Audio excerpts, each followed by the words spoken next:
RBI வந்து interest rate வந்து unchanged at 5.25% அப்படின்னு சொல்லி அனௌன்ஸ் வந்து பண்ணியிருக்காங்க. இதுக்கு முன்னாடி வந்து எவ்வளோங்க இருந்தது அப்படின்னா 2026 ஆரம்பித்ததுலேருந்து இதோட 4வது மீட்டிங். இதுக்கு முன்னாடி நடந்த 3 மீட்டிங்லேயுமே வந்து அவங்க வந்து அன்சேஞ்சு தான் சொல்லி வச்சுருந்தாங்க. அதாவது 5.25% வந்து இந்த தடையும் வந்து நமக்கு வந்து கண்டினியூ தான் ஆக போகுது.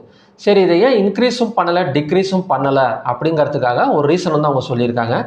அதாவது இந்தியாவோட இன்ஃப்ளேஷன், அதாவது இந்தியாவோட பணவீக்கம் வந்து இன்னமும் வந்து கண்ட்ரோலில் இருக்குது. அதனால தான் நாங்கள் வந்து இன்க்ரீஸ் வந்து பண்ணாமல் வச்சுருக்கோம். இப்போ டிக்ரீஸ் பண்ணணுமா வேணாமாங்கிறத அடுத்த ரேட் கட் வரைக்கும் நடக்கிற ஒரு சில விஷயங்களை வச்சு தான் ஒரு முடிவு பண்ண முடியும் அப்படிங்கிற மாதிரி சொல்லியிருக்காங்க.